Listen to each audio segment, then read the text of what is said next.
ಕ್ರಿಸ್ತನಲ್ಲಿ ಪ್ರಿಯ ದೇವಜನರೇ, ನನ್ನ ಜೀವನದ ಮತ್ತೊಂದು ಸಾಕ್ಷಿಯೊಂದಿಗೆ ನಿಮ್ಮೆಲ್ಲರನ್ನು ಸಂಧಿಸಲು ಕೃಪೆ ಕೊಟ್ಟ ದೇವರಿಗೆ ಸ್ತೋತ್ರ. ಪವಿತ್ರಾತ್ಮರ ಆಲೋಚನೆ ಇಲ್ಲದೆ, ನಡೆಸುವಿಕೆ ಇಲ್ಲದೆ ಈ ದೊಡ್ಡ ಸಾಕ್ಷಿಯನ್ನು ವಿಡಿಯೋ ಮೂಲಕ ನಿಮಗೆ ತಲುಪಿಸುವುದು ನನಗೆ ಅಸಾಧ್ಯವಾದ ಕೆಲಸವಾಗಿದೆ. ಪವಿತ್ರಾತ್ಮರೇ ಸ್ವತಃ ಈ ಸಮಯವನ್ನು ತನ್ನ ಹತೋಟಿಗೆ ತೆಗೆದುಕೊಂಡು ಮಾತಾಡುವ ನನ್ನನ್ನು ವೀಕ್ಷಿಸುವ ನಿಮ್ಮೆಲ್ಲರನ್ನು ಈ ಮೂಲಕ ಸಂಧಿಸಲಿ, ಆಶೀರ್ವದಿಸಲಿ ಎಂದು ಪ್ರಾರ್ಥಿಸುವವಳಾಗಿದ್ದೇನೆ. ಈ ನನ್ನ ಸಾಕ್ಷಿ ನಿಮ್ಮೆಲ್ಲರಿಗೂ ಪ್ರೋತ್ಸಾಹವಾಗಲಿ ಮತ್ತು ದೇವರು ಈ ಮೂಲಕ ಮಹಿಮೆ ಹೊಂದಿಕೊಳ್ಳಲಿ ಎಂಬುದೊಂದೇ ನನ್ನ ಮುಖ್ಯ ಉದ್ದೇಶವಾಗಿದೆ. ಈ ವಿಡಿಯೋವನ್ನು ನಾನು ನನ್ನ ತಂದೆ ದಿವಂಗತ ಡಿ ಸೆಲ್ವರಾಜ್ ಅವರಿಗೆ ಸಮರ್ಪಿಸಲು ಇಷ್ಟಪಡುತ್ತೇನೆ. 2012ರಲ್ಲಿ ವೃದ್ಧಾಶ್ರಮ ಮಾಡಲೆಂದು ನಾನು ಮತ್ತು ಅಪ್ಪ ಒಂದು ಸಣ್ಣ ಬಡ್ಜೆಟ್ ಇಟ್ಟುಕೊಂಡು ಸುಮಾರು ಜಾಗ ಹುಡುಕ್ತಾ ಇದ್ವಿ. ಒಮ್ಮೆ ಲ್ಯಾಂಡ್ ಬ್ರೋಕರ್ ಒಬ್ಬರು ಚಂದ್ರನಾಯಕ್ ಅಂತ ಸುಮಾರು ಜಮೀನುಗಳನ್ನು ತೋರಿಸಿ ವಾಪಸ್ ಬರುವಾಗ ಮೇನ್ ರೋಡಲ್ಲಿ ಒಂದು ಜಾಗ ಇದೆ, ನೋಡ್ತೀರಾ, ಆದರೆ ಸ್ವಲ್ಪ ಬೆಲೆ ಜಾಸ್ತಿ ಅಂತ ಹೇಳಿದರು. ನಾನು ಅಪ್ಪನಿಗೆ ಹೇಳಿದೆ, ಬೇಡ, ಯಾಕೆ ಸುಮ್ಮನೆ ನೋಡೋದು, ವಾಪಸ್ ಹೋಗೋಣ ಅಂತ. ಅಪ್ಪ ಹೇಳಿದರು, ಆನ್ ದ ವೇ ತಾನೇ, ನೋಡಿಕೊಂಡು ಹೋಗೋದರಲ್ಲಿ ಏನಿದೆ, ನೋಡೋಣ ಅಂತ ಹೇಳಿದರು. ಆ ಜಾಗದ ಹತ್ತಿರ ಸ್ಕೂಟಿ ನಿಲ್ಲಿಸಿದೆವು. ಅಪ್ಪ ಆ ಜಾಗ ನೋಡಿ ಸಖತ್ ಖುಷಿ ಪಟ್ರು. ಎಲ್ಲಿಂದ ಎಲ್ಲಿಗೆ 1 ಎಕರೆ ಅಂತ ಕೇಳಿ ಜಾಗದಲ್ಲಿ ಕಾಲಿಟ್ಟು ಖುಷಿಯಾಗಿ ನೋಡ್ತಾ ಇದ್ರು. ನಾನು ಮಾತ್ರ ಆ ಜಾಗಕ್ಕೆ ಬೆನ್ನು ಮಾಡಿ ನಿಂತು ಎದುರುಗಡೆ ಇದ್ದ ತುಂಗಾ ನದಿಯನ್ನು ನೋಡ್ತಾ ನಿಂತೆ. ನಾನು ಮನಸ್ಸಿನಲ್ಲಿ ಅಂದುಕೊಳ್ತಾ ಇದ್ದೆ, ಇದು ತುಂಬಾ ಕಾಸ್ಟ್ಲಿ, ನಮ್ಮ ಬಡ್ಜೆಟ್ ಅಲ್ಲ, ನಾವು ಅದನ್ನು ತಗೊಳ್ಳಲ್ಲ ಅಂದಮೇಲೆ ಸುಮ್ಮನೆ ಯಾಕೆ ನೋಡಬೇಕು ಅಂತ ಮನಸ್ಸಿನಲ್ಲಿ ಹೇಳಿಕೊಂಡು ಸುಮ್ಮನಾದೆ. ನಂತರ ಅಲ್ಲಿಂದ ಸ್ಕೂಟಿ ಸ್ಟಾರ್ಟ್ ಮಾಡಿ ಹೊರಟೆವು. ಅಪ್ಪ ಹೇಳಿದರು, ಬೇರೆ ಯಾವ ಜಾಗನೂ ಹುಡುಕುವುದು ಬೇಡ, ಇದೇ ಜಾಗ ತಗೋ, ಇದು ನ್ಯಾಷನಲ್ ಹೈವೇ ಅಂತ. ನಾನು ಹೇಳಿದೆ, ಹಾಗಾದರೆ ನಾನು ವಾಪಸ್ ದುಬೈಗೆ ಹೋಗಿ ಇನ್ನೂ 5 ವರ್ಷ ಕೆಲಸ ಮಾಡಬೇಕು ಇದನ್ನು ತಗೊಳ್ಳಬೇಕಾದ್ರೆ. ಅಪ್ಪ ಏನೂ ಮಾತನಾಡಲಿಲ್ಲ, ಸುಮ್ಮನಾದರು. ನಾನು ಸುಮ್ಮನೆ ಅಪ್ಪನ ಹಿಂದೆ ಕೂತೆ. ಒಂದು 100 ಮೀಟರ್ಸ್ ದೂರ ಹೋಗಿದ್ವಿ ಅಷ್ಟೇ. ಅಷ್ಟರೊಳಗೆ ನನ್ನ ಮೊಬೈಲ್ನಲ್ಲಿ ಒಂದು SMS ಬಂತು, all things are possible with god ಅಂತ. ಆ SMS ರೆಗ್ಯುಲರ್ ಆಗಿ ಕಳುಹಿಸುವವರಲ್ಲ, ಅಪರೂಪಕ್ಕೆ ಯಾವಾಗಲಾದರೂ ಒಮ್ಮೆ ಕಳುಹಿಸುವವರು. ನಾನು ಕೂಡಲೇ ಅಪ್ಪನಿಗೆ ಹೇಳಿದೆ, ಒಂದು SMS ಬಂತು ನೋಡಪ್ಪ, ದೇವರಿಂದ ಎಲ್ಲ ಸಾಧ್ಯ ಅಂತ ಹೇಳಿ. ಅಪ್ಪ ತಕ್ಷಣ ಹೇಳಿದರು, ನೀನು ಇದೇ ಜಾಗ ತಗೋ, ಆದರೆ ಸಾಲ ಮಾಡಬೇಡ, ವಾಪಸ್ ದುಬೈಗೂ ಹೋಗಬೇಡ, ನೀನು ಪ್ರಯತ್ನ ಮಾಡು, ಆಗುತ್ತೆ ಅಂದರು. ಅದೇ ರೀತಿ ಆಯಿತು. ಅಪ್ಪ ಆ ಗದ್ದೆಯಲ್ಲಿ ಏನು ನೋಡಿದರೋ ಅಂತ ಗೊತ್ತಿಲ್ಲ, ಪೆಟ್ರೋಲ್ ಬಂಕ್ ಅಂತೂ ಖಂಡಿತವಾಗಿಯೂ ನೋಡಿರ್ಲಿಕ್ಕಿಲ್ಲ. ಅಂತೂ ದೇವರ ಕೃಪೆಯಿಂದ ಜಾಗದ ಎಲ್ಲ ರೆಕಾರ್ಡ್ಸ್ ಸರಿಯಾಗಿತ್ತು. ಆಗಸ್ಟ್ 15, 2012ಕ್ಕೆ 1001 ರೂಪಾಯಿ ಕೊಟ್ಟು ಮಾತುಕತೆ ಮಾಡಿದೆವು. 19 ಜನವರಿ 2013ಕ್ಕೆ ಜಾಗದ ರಿಜಿಸ್ಟರ್ ಕೂಡ ಆಯಿತು. ಈ ಜಮೀನನ್ನು ಕೊಂಡುಕೊಂಡದ್ದು ನನಗೆ ಮತ್ತಾಯ 13:44 ನೆನಪಾಯಿತು. ಈ ಸ್ಥಳವನ್ನು ನಾನು ಪರಲೋಕ ರಾಜ್ಯಕ್ಕೆ ಹೋಲಿಸುತ್ತಾ ಇಲ್ಲ, ಆದರೆ 10 ವರ್ಷಗಳ ಸುದೀರ್ಘವಾದ ಸಮಯದಲ್ಲಿ ದೇವರು ಈ ಸ್ಥಳದಲ್ಲಿ ಮಹಿಮೆ ಹೊಂದಿದರು. ಆಗಸ್ಟ್ 2012ಕ್ಕೆ ಈ ಸ್ಥಳದಲ್ಲಿ ಕಾಲಿಟ್ಟ ನಾವು ಆಗಸ್ಟ್ 2022ಕ್ಕೆ ಆ ಸ್ಥಳವನ್ನು ಸಂಪೂರ್ಣವಾಗಿ ಮಾರಿ ಆ ಸ್ಥಳದಿಂದ ಹೊರಟೆವು. ದೇವರ ಜೀವವುಳ್ಳ ವಾಕ್ಯ ಆ ಸ್ಥಳದಲ್ಲಿ ಮಿನುಗುತ್ತಿತ್ತು. ಆ ಸ್ಥಳದಲ್ಲಿ ನಾವು ದೇವರ ಪ್ರಸನ್ನತೆ ದಿವಸ ಅನುಭವಿಸಿದ್ದೆವು. ಯಾವುದೇ ಕೇಡಾಗಲಿ, ಗಂಡಾಂತರವಾಗಲಿ, ಕಳ್ಳತನವಾಗಲಿ, ಅನಾರೋಗ್ಯವಾಗಲಿ, ಅಪಘಾತಗಳಾಗಲಿ ಆ ಸ್ಥಳದಲ್ಲಿ ಸಂಭವಿಸದ ಹಾಗೆ ಜಕರ್ಯ 9ನೇ ಅಧ್ಯಾಯ 8ನೇ ವಾಕ್ಯದಲ್ಲಿ ಹೇಳಿದ ಪ್ರಕಾರ ದೇವರೇ ಸ್ವತಃ ಕಣ್ಣಿಟ್ಟು ಸುತ್ತಲೂ ಪಾಳೆಯ ಹಾಕಿ ಕಾವಲಾಗಿದ್ದರು. ಆ ಸ್ಥಳದಲ್ಲಿ ಒಂದು ಮನೆಯನ್ನು ಕಟ್ಟಲು ದೇವರು ಸಹಾಯ ಮಾಡಿದರು.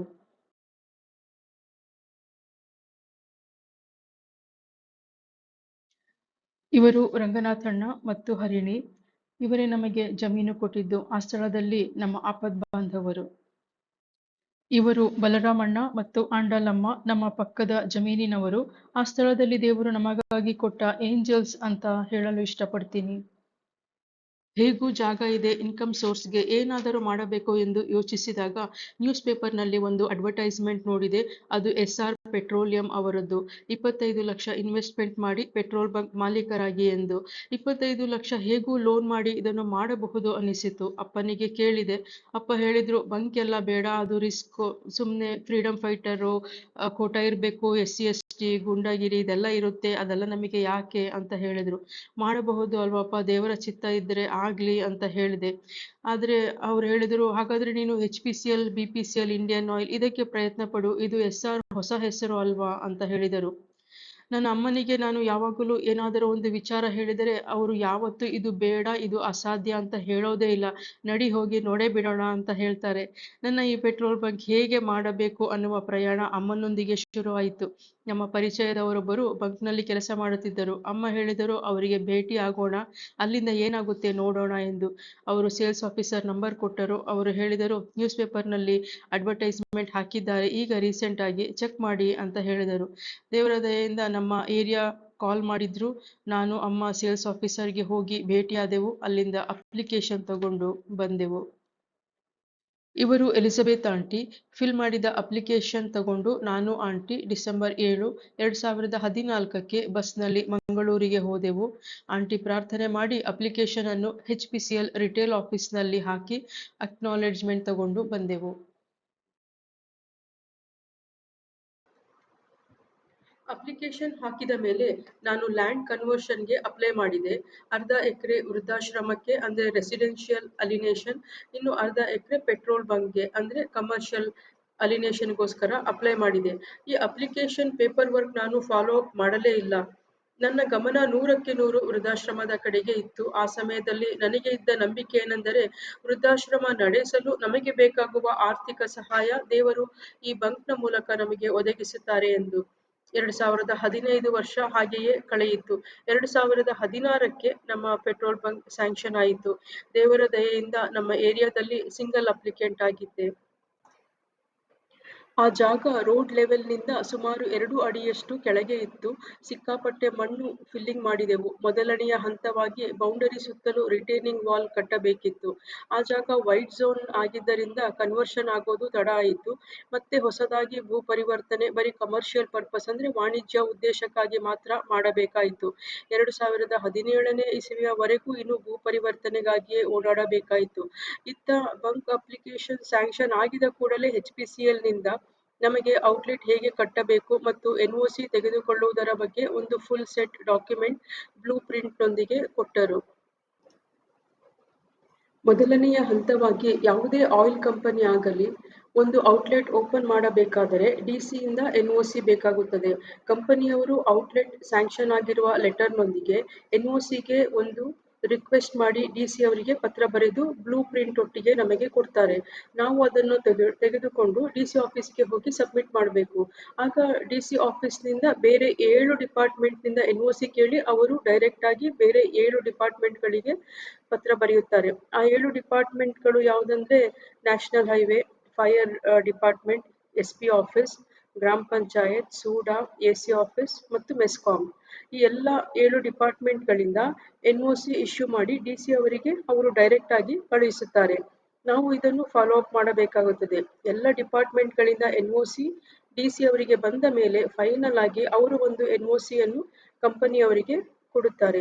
DC ಯಿಂದ NOC ತೆಗೆದುಕೊಳ್ಳುವುದು ಒಂದು ದೊಡ್ಡ ಪ್ರೊಸೀಜರ್ ಆಗಿತ್ತು. ನನಗೆ ಟೇಬಲಿಂದ ಟೇಬಲಿಗೆ ತುಂಬಾ ಓಡಾಟವಾಗಿತ್ತು ಆ ಸಮಯದಲ್ಲಿ. ಆದರೆ ಪ್ರತಿ ಸ್ಥಳದಲ್ಲೂ, ಪ್ರತಿ ಆಫೀಸ್ನಲ್ಲೂ, ಪ್ರತಿ ಕ್ಷಣದಲ್ಲೂ ದೇವರ ಪ್ರಸನ್ನತೆ ಕಂಡೆ.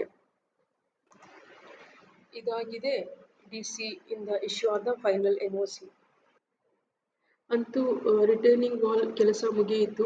ರಿಟೇನಿಂಗ್ ವಾಲ್ ಅಂದ್ರೆ ಆ ಕಾಂಪೌಂಡ್ ವಾಲ್ ಸುತ್ತಲೂ ಮಾಡೋದು ಒಂದು ದೊಡ್ಡ ಕೆಲಸ ಆಗಿತ್ತು. ಯಾಕಂದ್ರೆ ಅದು ನೀರಿರುವ ಜಾಗ. ಒಂದು 3 ಅಡಿ ನಾವು ಗುಂಡಿ ಮಾಡಿದ ತಕ್ಷಣ ಅಲ್ಲಿ ಬಸಿ ನೀರು ಬರಕ್ಕೆ ಶುರು ಆಗ್ಬಿಡುತ್ತೆ. ಯಾಕಂದ್ರೆ ಎದುರುಗಡೆನೆ ತುಂಗಾ ನದಿ. ಹಾಗಾಗಿ ನಮಗೆ ಆ ಕೆಲಸ ಬೇಗ ಮಾಡ್ಕೊಳ್ಬೇಕಾಗ್ತಿತ್ತು. ಈ ಒಂದು ಕನ್ಸ್ಟ್ರಕ್ಷನ್ ಟೈಮಲ್ಲಿ ನಮ್ಮ ಎಲ್ಲ ನಾಯಿಗಳು ನಿಜವಾಗ್ಲೂ ಎಂಜಾಯ್ ಮಾಡ್ತಾ ಇರೋದನ್ನ ನೀವು ನೋಡ್ಬೋದು ವಿಡಿಯೋದಲ್ಲಿ. ಸೊ ಅಂತೂ DC ಆಫೀಸಿಂದ NOC ಆಯ್ತು, ರಿಟೇನಿಂಗ್ ವಾಲ್ ಕೆಲಸನೂ ಆಯ್ತು. ಈಗ ಕಂಪನಿಯವರು 2 ಟ್ಯಾಂಕ್ ಕಳುಹಿಸಿದರು. ಒಂದು ಪೆಟ್ರೋಲ್ಗೆ, ಒಂದು ಡೀಸೆಲ್ಗೆ ಅಂತ ಹೇಳಿ. ಪೆಟ್ರೋಲ್ ಟ್ಯಾಂಕ್ 12 KL ಅಂದ್ರೆ 12,000 ಲೀಟರ್ ಪೆಟ್ರೋಲ್ ಹಿಡಿಸುವ ಕೆಪಾಸಿಟಿ ಹೊಂದಿರುತ್ತದೆ. ಅದೇ ರೀತಿ ಡೀಸೆಲ್ 20 KL ಅಂದ್ರೆ 20,000 ಲೀಟರ್ ಹಿಡಿಸುವ ಕೆಪಾಸಿಟಿ ಹೊಂದಿರುತ್ತದೆ. ಜೂನ್ 2017ಕ್ಕೆ ಅಂದ್ರೆ ಆ ಮಳೆಗಾಲದಲ್ಲಿ ನಾವು ಕನ್ಸ್ಟ್ರಕ್ಷನ್ ಕೆಲಸ ಶುರು ಮಾಡಿದ್ದು. NOC ಸಿಕ್ಕಿದ್ದೇ ತಡ ಕಂಪನಿಯವರು ಟ್ಯಾಂಕ್ ಕಳುಹಿಸಿ ಅದನ್ನು ಇನ್ಸ್ಟಾಲ್ ಮಾಡಿಸಿ ಅದಕ್ಕೆ 4,000 ಡೀಸೆಲ್ ಮಾತ್ರ, ಒಂದು ಟ್ಯಾಂಕ್ ಡೀಸೆಲ್ ಟ್ಯಾಂಕಿಗೆ ಮಾತ್ರ ಡೀಸೆಲ್ 4,000 ಡೀಸೆಲ್ ಹಾಕಿ ಕಂಪನಿ ಔಟ್ಲೆಟ್ ಕಮಿಷನ್ ಅಂತ ಇಮಿಡಿಯೇಟ್ ಮಾಡಿಬಿಡ್ತಾರೆ. ನನಗೆ NOC ಸಿಕ್ಕಿದ್ದು ತಡ ಆದ್ದರಿಂದ ನಮಗೆ ಕನ್ಸ್ಟ್ರಕ್ಷನ್ ವರ್ಕ್ ಕೂಡ ಲೇಟ್ ಆಗಿ ಆಯ್ತು. ಅಂತೂ ದೇವರ ದಯೆಯಿಂದ ಕಮಿಷನ್ ಆಯ್ತು. ಕರೆದಾತನು ನಂಬಿಕಸ್ತನು, ನನ್ನನ್ನು ಕಾಯಲು ಶಕ್ತನಾತನು. ಆತ ಒಳ್ಳೆಯವ, ನನ್ನ ಕಾಯುವವ, ಅಗತ್ಯವೆಲ್ಲ ಪೂರೈಸುವವ. ಆತ ಒಳ್ಳೆಯವ, ನನ್ನ ಕಾಯುವವ